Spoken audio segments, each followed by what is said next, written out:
morning, guys. I'm going to talk about the right to vote and where does it come from and who has it and all these sorts of good things. So every time I read the Constitution or the amendments, I see something a little bit different, which is a good reason. It's good to carry around a little pocket Constitution and continuously read it. And no, that's not a pro-state argument, but it's, at the very least, understand your enemy. So I want to talk about the 13th, the 14th, and the 19th Amendments. No, sorry, the 14th and 15th and the 19th. Alright, so, the 13th abolished slavery. The 14th said that any person born in the United States and all these other conditions is a citizen. Then the 15th said no citizen should be denied the right to vote based on race or a few other things. Here's what's important about that. The way that's written, it says no citizen should be denied the right. It doesn't say a citizen has a right. It says no citizen should be denied a right. Now, I'm not going to speak about historically how people were treated before that, citizen or not, because, 100 years goes by and history changes and people rewrite it and all this other stuff. But the way that was written basically says, it doesn't say we hereby issue the right, we hereby grant the right, there is now a new right. It doesn't say any of that. It says the right already exists, and that falls in line with the 9th Amendment. It says there's all kinds of rights, that they're just not documented here. And I want to get to generally who has the right to vote in a minute. Then the 19th Amendment came along and said basically the same thing, except it included sex.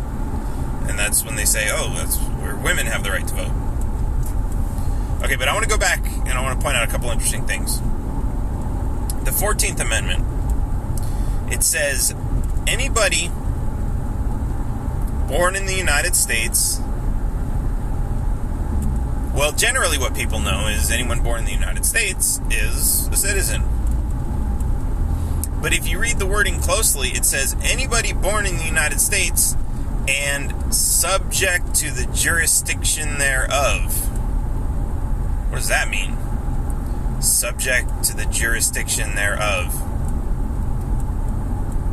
Are you subject to the jurisdiction of the United States? Does that make you a citizen? Now, there's a long, interesting discussion about what is a citizen, and if you look up the U.S. Code, a citizen is a national. And if you look up the definition of a national is somebody who owes their highest level of, I want to say obedience, but it's not obedience, to the United States. What word did they use? I can't think of it right now.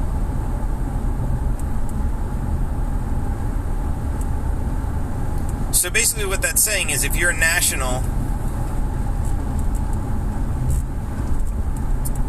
you're a huge fan of the government and everything that it does. Always support the government. Never talk bad about the government. And you're a national if you're a citizen. Now, I've heard a lot of people use the argument, well, I'm not a citizen unless I choose to be at that very moment. Because you can be a citizen. A citizen, they say, is a privilege. Which is interesting, because if you look at the word citizen and where it came from,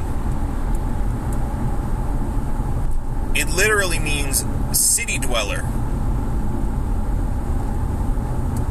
And it came from back when people used to live in cities, were citizens. Had nothing to do with nations, giant nations spanning thousands of cities. It had to do with cities. Almost kind of like what we call a resident now. So all these words have been redefined and twisted. But again, let's go back to the 14th Amendment. Because I hear a lot of people say, oh, well, that person's not a citizen. They don't have a right to a trial. Usually talking about illegal immigrants. Those sorts of things. Read the 14th Amendment again. It says citizen this, citizen that, citizen this, citizen that. And then it says, no person shall be denied any rights. Every person shall have equal protection under the law.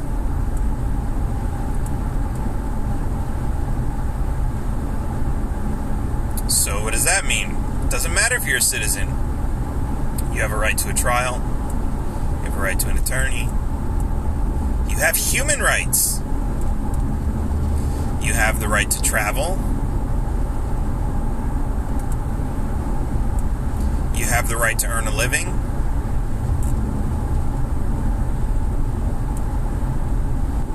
Don't look at me funny. This is all right there in the Constitution. 13th Amendment has an exception clause, being in jail. You're absolutely right. Or in prison.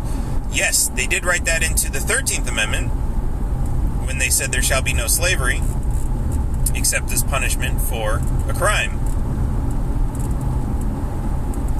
That's been pretty well abused. That's where all the private prisons came from, where they're basically enslaving people, making them do labor, paying them 5 cents an hour, selling those products for a profit, bribing judges to make sure that their prisons stay full so that they have a full labor camp.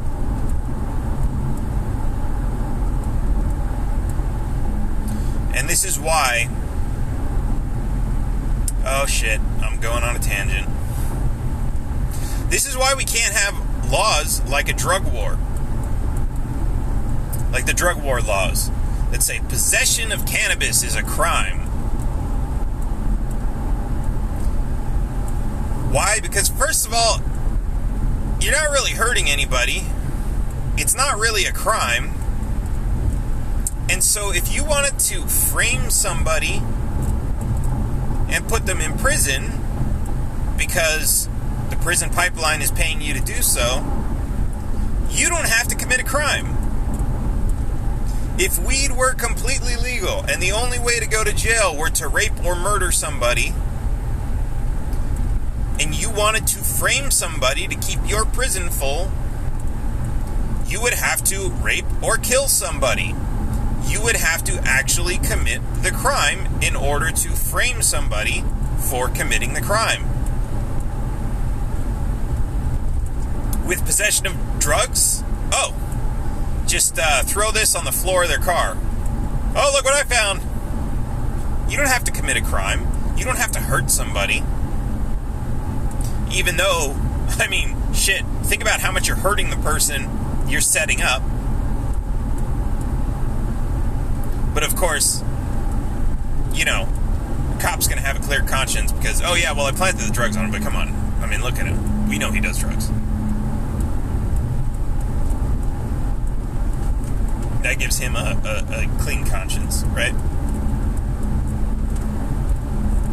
So thank you, Bitcoin Pimp. That is absolutely a good point. And that's also a good point to say that these constitutional amendments aren't perfect. I mean, they're amendments to the rules that govern the United States, which obviously not a huge fan of. So there's that. But it is very important to recognize the language that they use.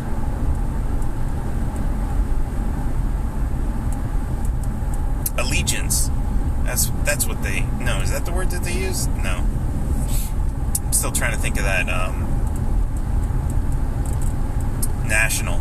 And so here's another interesting thing. Look in your passport if you have one. Because a lot of people say, oh, I have a U.S. passport. That's proof that I'm a U.S. citizen. No, it's not. Read it. Look for the word citizen. It's not in there. You won't find it. Your passport only says you're a national.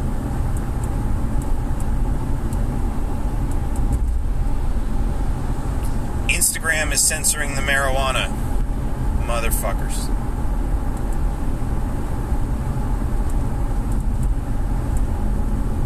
So super important. Okay, so I said I was going to talk about where does the right to vote come from. So first I want to talk about let's talk about a corporation first. No, let's talk about an HOA first, right? An HOA is a small community of houses or condos. They could be apartments. And it's a little committee that's meant to govern a little community. Might be a community or something. Might be in a building where everybody shares some of the same resources, and so therefore there's a common area, and everybody has to decide and vote on rules and things like that. So you set up a committee that's an HOA. Everybody who owns one house or one apartment gets a vote. If there are 3 people living in that house still gets 1 vote. You don't get more votes by having kids. Now, of course, when you bought the house, you voluntarily agreed to those terms. 1 house, 1 vote. And whatever rules they vote on, by majority, are the rules you will follow. Now, of course, I don't like this model because it is open-ended. What if the HOA voted to remove somebody from the community? Because that community, they just didn't like that person. They didn't like them because of their race. That's kind of open-ended, isn't it? Now, of course, with an HOA, you have the government and their rules that to some degree override the HOA rules. But the point is, you have a small community. You purchase your right to vote by purchasing the property. You don't have to live there. You could be renting your house or apartment to somebody else. As long as you are the owner, you are the person who gets the vote. You could give that vote to somebody else. You could vote in proxy. You could send somebody else to an HOA meeting and tell them to vote for you. You could tell your renter to go and vote for you. And of course, you could sign a little power of attorney or something so that everybody else understands, yeah, they get my vote. You can buy 2 units, you can buy 2 houses in the same community and have 2 votes. But those votes are directly tied to the ownership of the property. And just because you live in a community with an HOA does not mean you get to vote. Only the owners get to vote. That's the agreement. Okay, so let's look at a corporation. Corporation is kind of the same thing. Whoever owns 1 share of stock gets to vote. Now, sometimes what they'll do is they'll issue 2 different types of stock. One has voting rights, one does not. But there are shares of stock out there, and whoever holds those stocks gets to vote. If you sell those stocks to somebody else, that person gets to vote. That's how it works. Why? Because you're the owner. You're the person who has the interest. Now, what about a government? This is where it gets tricky. Because there aren't really any owners, right? Citizens, as I mentioned before, are just city dwellers. Those are the people who live there. Or, if you look more at the definition that they've redefined it, it is the subject of the jurisdiction of the United States, because the United States is not a jurisdiction of the entire country. Specifically, that's not really how that works. Jurisdiction from things can't just pull you into court because they want to. They have to obtain jurisdiction. So how do you do this with the government? Now, Our government is what's called a republic, which literally translated from the Latin means a public thing, which basically means it doesn't belong to anybody, it belongs to everybody. It's just something that's there for everybody to use. And the idea of a republic is kind of like, think of like a public swimming pool that you have to pay to get in. And the money that you pay to get in is the money that you're paying to use it. It's public, anybody's able to go in there, but you pay for the use of its service. Now instead we've changed, well, why don't we collect taxes instead and make it free? And that's the system that we have now. But now we have the problem of, oh, but I pay my taxes and that person doesn't pay their taxes, and so therefore they shouldn't be able to use it. But we all know that people with a lot of money, people who make a lot of money every year, pay more in taxes than people who don't make any money every year. Does that mean we shouldn't let poor people use the public pools because they're not paying taxes? No, that's stupid. It's a good reason that people use to say, oh, well, we don't want illegal immigrants to use it because they're not paying taxes. Okay. We don't want billionaires to use it because they're not paying taxes because they're finding ways out of it. Okay. So we have people fighting now over who gets to use it and who gets to not, or who can't use it. All because we've conflated the taxes with the use and the pay for use. So that's a whole screwed up thing. But who gets to vote on it, right? We see this with politicians all the time, right? You're supposed to be a citizen or a resident of one state or one area in order to be elected to Congress. And so what they do is they have one house in that area, but they live somewhere else just so that they can register, so that they can fit in that area, so that they can vote, so they can go to Congress and so that they can vote. So we have all these really stupid rules that does not come down to ownership. Now, I was talking to an older guy who'd been around a lot longer than me, and his assessment of this was that is why only landowners were allowed to vote. Because then it would be like, oh, let's see, you own land in California and Texas, shouldn't you be able to vote on the representatives for both California and Texas? I mean, let's say you own a business, let's say you own farms in California and Texas, you should only be able to vote for people who are going to be affecting the laws in one of those states. That doesn't make any sense. And so land ownership got you those. But if you compare that back to the HOA, well, oh, land ownership gets you those rights. Well, what if I'm just renting? Does that mean I don't have a right to vote? Especially now that most of America is renting. They don't have a right to vote. Usually these are the poor people who are getting abused by the police. What about homeless people? Do they have a right to vote? They don't have an address that they can use to put on the voter registration. Do they get to vote? Voter IDs. Somebody was asking me this question. A person who actually has been homeless for a lot of their life asked me, if you're homeless and you don't have an address, how are you supposed to get your voter ID card sent in the mail? Or your state ID card sent in the mail? That's a good question. He told me that he did find some post offices would allow you to just have it sent to the post office.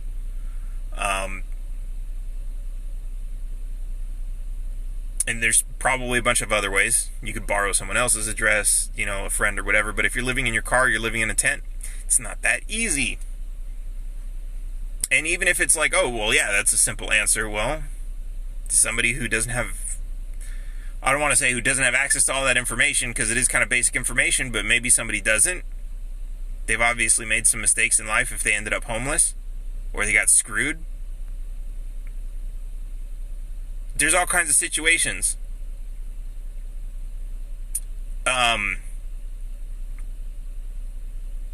There's all kinds of ways people can get screwed out of that. So,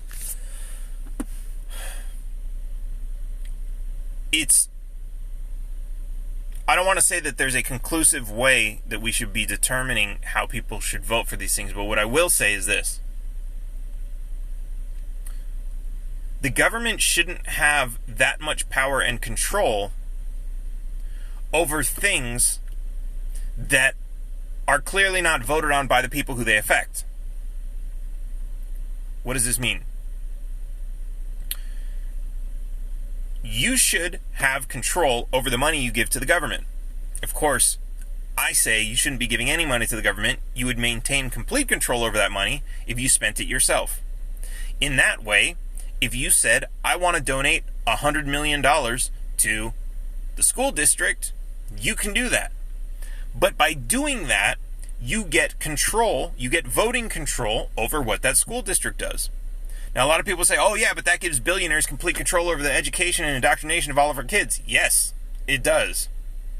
But as long as they're just controlling a school district or a school system and not the government itself, that means anybody else can create another school district in the same area. They can compete. And if you say, hey, this one's run by billionaires, I don't like their curriculum, then screw that. Take your kids out of that one, put it in a different one. Take them out, homeschool them. You're not paying those property taxes anymore. Which, by the way, a lot of people think like, oh, well, I don't pay property taxes. I'm not a landowner. If you're renting, you're paying property tax. You're paying property tax. A few $100 a month at least is going to the government from everything that you spend. And that's going to the school districts. You're paying for your kids. Even if you're getting education for free, you are paying for it. It is not free. You specifically are paying for it. I know there's like free shit like, oh yeah, well, I'm not paying that much in taxes, but I get like all this healthcare benefits and all this other stuff.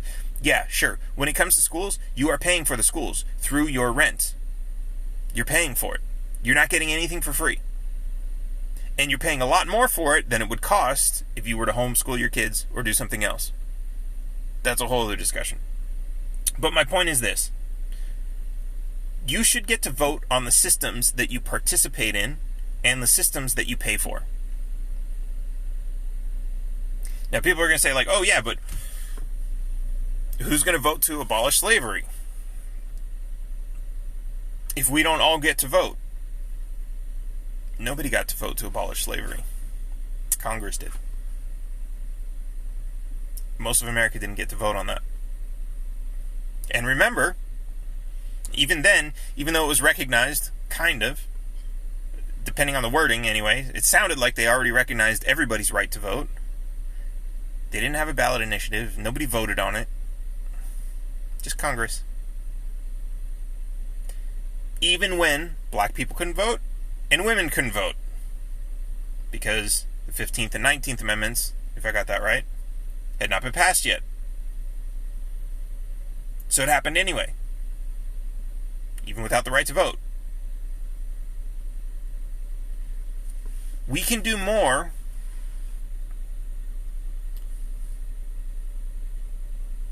with our society and with our demands of government than we can by voting. And government shouldn't have that power. We shouldn't have the power to vote to put our neighbors in jail for doing something that we don't like. That violates their rights. We shouldn't have the right to vote on that. And when you limit government to the scope of protecting people's rights, there's really not much to vote on. If you want the government to build a high-speed train from wherever to wherever, this is how they used to do it. You would buy bonds, which is basically the same thing you would do to invest in a business who wants to do that. Buying stocks, buying bonds. You buy bonds in a government program, and maybe that gets you voting rights. Maybe because you invested so much in this train, you get to decide, you get to vote on where it goes and all this other stuff. And everybody says, oh yeah, but then the billionaires would buy the bonds and they'd have so much say. Well, there's only a handful of billionaires, and there are millions of us. And if we all invested in those bonds, man, my grandparents were like all about, oh yeah, buy U.S. bonds, buy U.S. bonds. Because you buy them, and then you sell them a few years later, and they're worth more.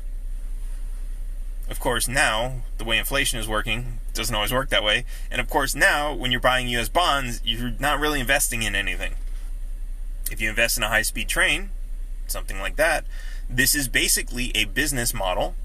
They're going to be charging people to use the train, but they're not using the unlimited supply of tax money to build a train, which means it has to be a good project. It has to be something that people believe in. It has to be something that people believe or people are going to use and pay for so that they can earn the money back to pay back the bonds. So there's no bridges to nowhere being built. And the people who buy the bonds are the ones who get to vote. And if they have a lot of money, let's be honest, they're a little bit more cautious about how they spend it.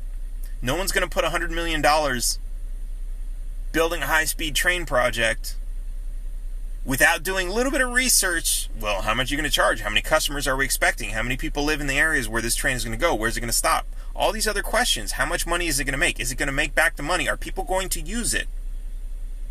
Now, a lot of people are going to say, yeah, but it should be free. Nothing's fucking free. You guys talk about like, oh yeah, the roads are free. We get to use the roads because we're free Americans. Really? Did they give you a free car with that? Did they give you free gas with that? People talk about, oh, we don't want to have to pay for toll roads to get from point A to point B. When you're paying for gas, you really think the toll roads are going to be that much more expensive? They're not. Especially if you get rid of all the taxes that are in the gas. That's how that shit works. You're already paying for the stuff. Everybody thinks they're getting shit for free. You're not. You don't get to just like, oh, here's a bus. Hey, oh, the bus is run by the city. I'm just going to hop on and it's free. Nope, you got to pay for that too. Absolutely nothing is free. Absolutely nothing. And they'll tell you, oh, we're selling it to you at a discount. No, not at all. Anyways, I think I've beat that subject to death. Taxation is theft, guys. Think about all that stuff. Go read the Constitution. Go read those amendments for yourself. Pay very close attention to the wording. You might see something I didn't see. Alright, guys. I'll catch you later.